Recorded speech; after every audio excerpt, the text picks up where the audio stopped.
Bismillahirrahmanirrahim. Assalamualaikum warahmatullahi wabarakatuh. Salam guru penggerak.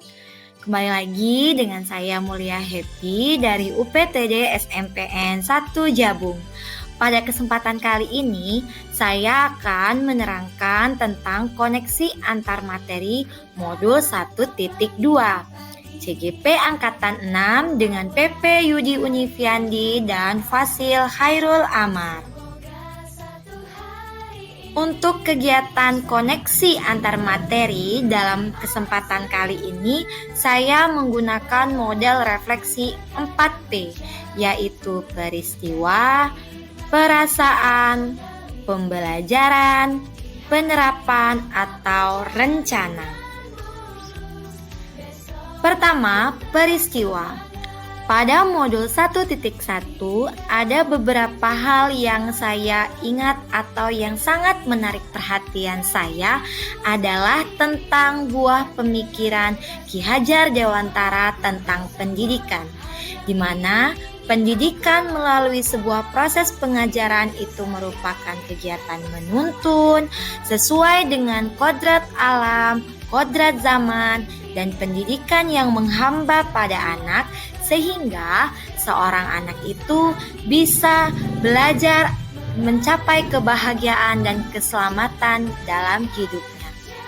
Sedangkan pada modul 1.2 ada beberapa hal yang menarik perhatian saya, yaitu yang pertama cara berpikir cepat dan lambat, yang dimana ternyata otak manusia itu terdiri atas 4, yaitu otak reptil yang berguna untuk bertahan hidup, otak mamalia yang berkaitan dengan emosi, otak primata yang berhubungan dengan gerak dan keterampilan, serta otak luhur manusia yang cenderung berpikir lambat.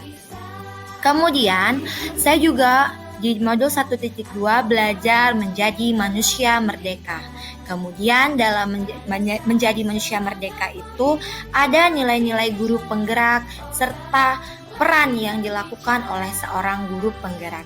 Sehingga antara kedua modul tersebut ada hal atau yang berkaitan, antara lain nilai guru penggerak ternyata dapat digunakan oleh seorang pendidik dalam menuntun aktivitas belajar anak sesuai dengan kodratnya, agar sang anak dapat mencapai kebahagiaan dan keselamatan dalam hidupnya. Nilai-nilai guru penggerak ini dapat diimplementasikan dalam peran seorang guru penggerak, di mana peran seorang guru penggerak itu antara lain ada 5. Yang pertama, sebagai pemimpin pembelajaran.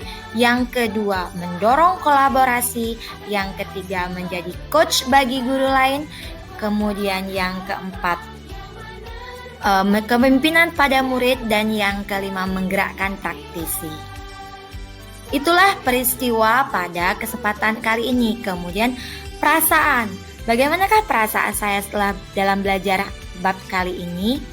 Setelah mempelajari bab ini, timbul semangat baru dalam diri saya untuk dapat memaksimalkan aktualisasi diri menjadi seorang guru penggerak. Hati saya tergerak untuk menggali berbagai kompetensi diri, bergerak untuk perubahan, dan menggerakkan komunitas praktisi demi terwujudnya merdeka belajar dan profil pelajar Pancasila. Pembelajaran.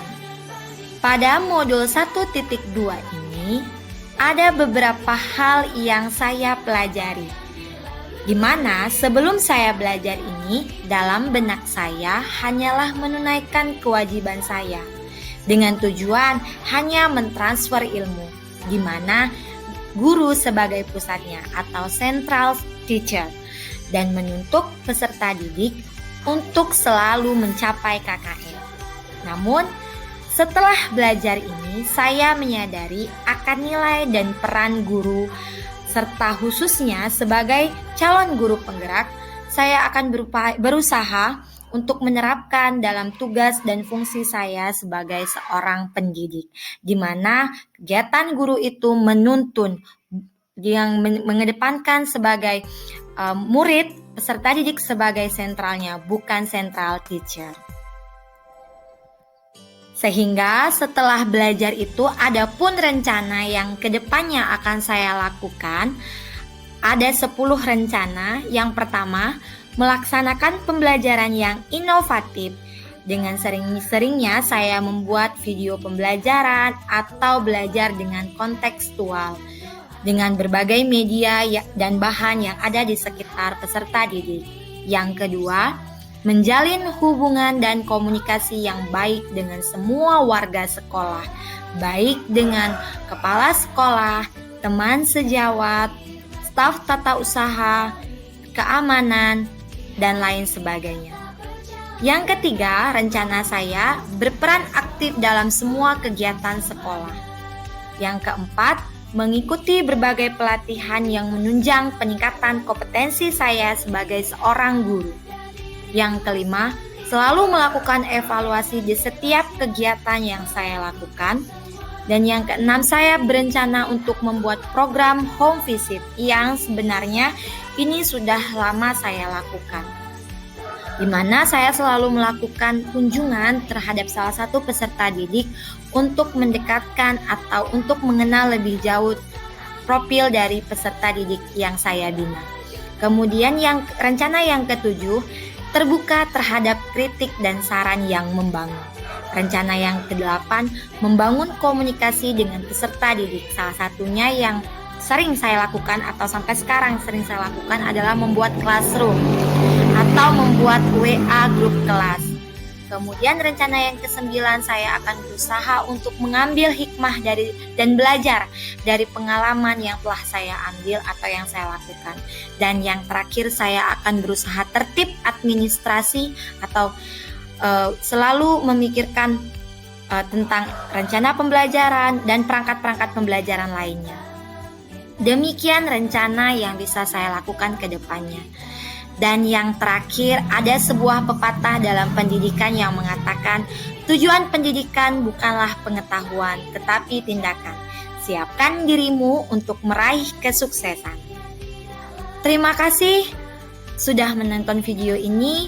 Saya akhiri. Wassalamualaikum warahmatullahi wabarakatuh. Salam guru penggerak merdeka belajar. Hidup bagaikan pesan